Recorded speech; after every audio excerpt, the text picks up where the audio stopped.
प्यारे बच्चों, कैसे हो आप सभी। उम्मीद करती हूँ आप सभी अच्छे होंगे और स्वस्थ होंगे।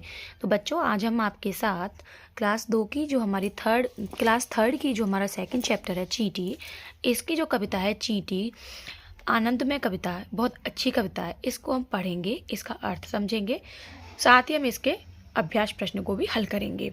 तो आइए देखते हैं।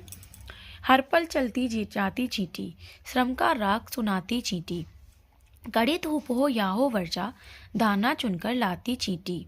सचमुच कैसी कलाकार है, घर को खूब सजाती चींटी। छोटा तन पर बड़े इरादे, नहीं कभी घबराती चींटी।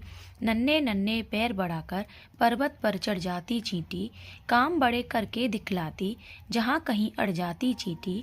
मेहनत ही पूजा है प्रभु की, हमको यही सिखाती चींटी।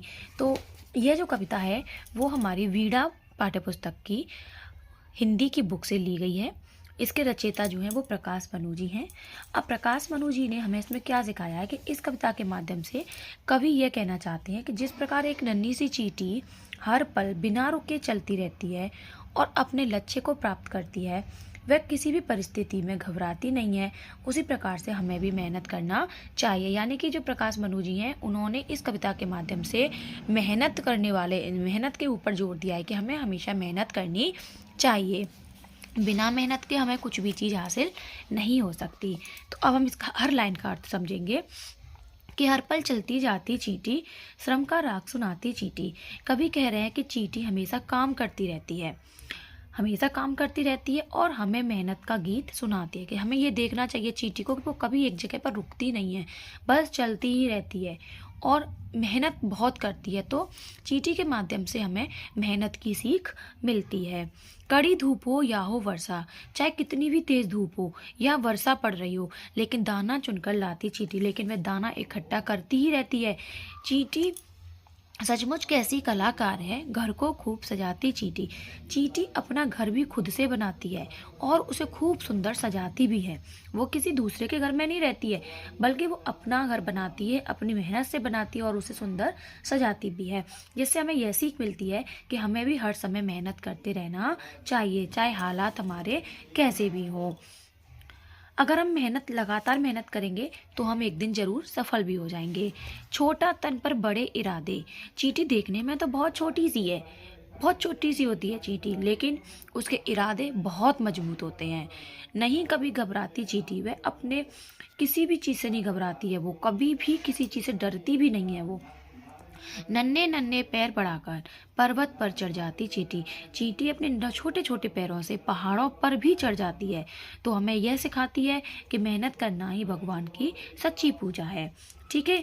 इसी तरह हमारा शरीर चाहे छोटा हो चाहे बड़ा हो, लेकिन हमारी सोच हमेशा बड़ी होनी चाहिए। हमें मुश्किल समय में डरना नहीं चाहिए। काम बड़े करके दिखलाती, कहने को चींटी बहुत छोटी होती है, लेकिन काम वो इतने बड़े बड़े कर देती है कि उसको कोई बड़े से बड़ा जानवर भी नहीं कर सकता। चींटी से तो हाथी भी डर जाता है जहाँ कहीं अड़ जाती चींटी। और चींटी अपने लक्ष्य पर अड़ जाती है, अगर वो उसने कोई चीज़ की ठान ली तो वो उसको प्राप्त करके ही रहती है। मेहनत ही पूजा है प्रभु की, हमको यही सिखाती चींटी। चींटी से हमें यह भी सीख मिलती है कि मेहनत ही सच्ची पूजा है। भगवान की पूजा तो करो, लेकिन भगवान भी केवल उन्हीं का साथ देते हैं जो मेहनत करते हैं। तो मेहनत को ही सबसे बड़ा धर्म मानना चाहिए। तो ये हमारी कविता का अर्थ है। अब हम इसके अभ्यास प्रश्न हल करेंगे। तो पहले ऐसी जानिए कि इस कविता से हमें सीख क्या मिली। इस कविता से हमें यह सीख मिली कि हमें मेहनत करते रहना चाहिए, हमें हर हालत में हिम्मत से काम लेना चाहिए। कोई भी काम मुश्किल नहीं होता, हम मेहनत करेंगे तो हर लक्ष्य को प्राप्त कर पाएंगे। अब क्वेश्चन देखेंगे। बातचीत के लिए आपने अपने आसपास घर और विद्यालय में कौन कौन से जीव जंतु देखे हैं। तो हम इसके क्वेश्चन आंसर यहाँ सॉल्व करके रखे हुए हैं। तो तितली, कौवा, मधुमक्खी, मच्छर, बिल्ली, तोता, चींटा, टिड्डा आदि। आपने सबसे छोटा कौन सा कीट देखा और कहाँ देखा। तो मैंने सबसे छोटा कीट दीमक को देखा। मैं माँ के साथ अपने घर के पास एक बगीचे में गई थी, वहीं लकड़ी में मैंने उसे देखा। अब आपने चींटी के अतिरिक्त और कौन कौन से श्रम करने वाले जीव देखे हैं। मधुमक्खी जो शहद बनाती है, तितली यह भी फूलों से अपना रस चूसती है, और चिड़िया यह भी अपना दाना खुद से चुगती है, यहाँ तक कि घोंसला भी अपना बनाती है। अगला है कि नन्ही चींटी के बारे में अपना कोई अनुभव बताओ। तो कुछ दिन पहले माँ रसोई में चाय बना रही थी। मैं भागकर माँ के पास गई तो उनसे टकरा गई। माँ चाय में चीनी डाल रही थी, चम्मच हाथ से छूटकर नीचे गिर गया, चीनी फैल गई। माँ ने सारी चीनी समेटकर कूड़ेदान में डाल दी और हम रसोई से बाहर चले गए। लेकिन जब वापस आए तो देखा कि बहुत सी चींटियाँ एक चीनी के दाने के आसपास हैं। तो मैं घबरा ही गई थी। माँ ने समझाया कि चींटियाँ अक्सर मीठे की तरफ खींची चली आती हैं।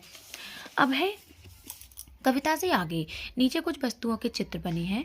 बताइए चींटियाँ किसे खाना चाहेंगी, उस पर चिन्ह लगाइए। इस तरीके का ये स्माइली वाला में चिन्ह बनाना है। पर लड्डू मीठा होता है तो यहाँ इसको हम बनाएंगे। करेला चींटी नहीं खाएंगी क्योंकि कड़वा होता है। गेहूं के दाने भी चींटियों को पसंद होते हैं। चीनी तो सबसे ज़्यादा पसंद होती ही है। शहद ये भी पसंद होता है। सूखी पत्तियाँ नहीं खाएंगी। निम्नलिखित पंक्तियों को पूरा करिए। घर को खूब सजाती चींटी, पर्वत पर चढ़ जाती चींटी, दाना चुनकर लाती चींटी, श्रम का राग सुनाती चींटी। अब है कविता के अनुसार चींटी हमको क्या क्या करना सिखाती है, लिखकर बताइए। तो कविता के अनुसार चींटी हमको कभी नहीं घबराने की सीख देती है, जो यहाँ लिखा हुआ है। मेहनत करना, घर को सजाना और निरंतर आगे बढ़ते रहना, ये 3 हमारे और आ जाएंगे। कविता में चींटी को क्या क्या कहा गया है? तो कविता में चींटी को कलाकार कहा गया है और अड़िग कहा गया है, मेहनती। ये देखिए, कलाकार, अड़िग, मेहनती और पर्वतारोही। अब है कितनी बार चींटी, कविता में चींटी शब्द कितनी बार आया है, इन्हें गिनिए और उतनी चींटियां बनाकर पंक्ति को पूरा कीजिए। तो हम यहाँ पे चींटी गिनेंगे, कितनी चींटी आई है। 1 2 3 4 5 6 7 8, 8 बार आया है चींटी वर्ड। 2 यहाँ बनी हुई हैं, 6 चींटियाँ और हमको बनानी है। इसके बाद है, आइए चींटी कविता को आगे बढ़ाते हैं। तो यहाँ पे मैंने इस कविता को पूरी करा है कि चीनी का दाना दिख जाए उसको लेने जाती चींटी, नन्ही चींटी बढ़ती आगे जरा नहीं घबराती है, मेहनत का फल मीठा होता हमको यह सिखलाती है। अब शब्दों की तुकबंदी करेंगे। दाना का हो गया गाना, धूप का क्या हो जाएगा, भूप, सूप, रूप, कुछ भी कर सकते हैं। कड़ी का लड़ी, बड़ी, सड़ी, ऐसे। राग का नाग, साग, बाग, कुछ भी लिखेंगे आप। आपके घर के कई कोनों में चींटी आती जाती हैं। एक दिन वह आपको रोककर आपसे कुछ कहती है। आपके और उसके बीच क्या क्या बातें हुई होंगी, लिखिए। तो चींटी और हमारे बीच में क्या बात हुई। आप, नमस्ते चींटी, आज आप अकेली आई हैं। तो चींटी ने कहा, नहीं, सबके साथ आई हूँ। तो आप कहते तो बाकी सब कहाँ हैं। चींटी कहती, बस मेरे पीछे पीछे आ रही हैं। तो ये है हमारा चींटी कविता का पूरा पाठ का भावार्थ प्लस उसके प्रश्नोत्तर। आई होप आपको वीडियो पसंद आई होगी। वीडियो पसंद आई हो तो लाइक करें, सबके साथ शेयर करें। तब तक के लिए धन्यवाद।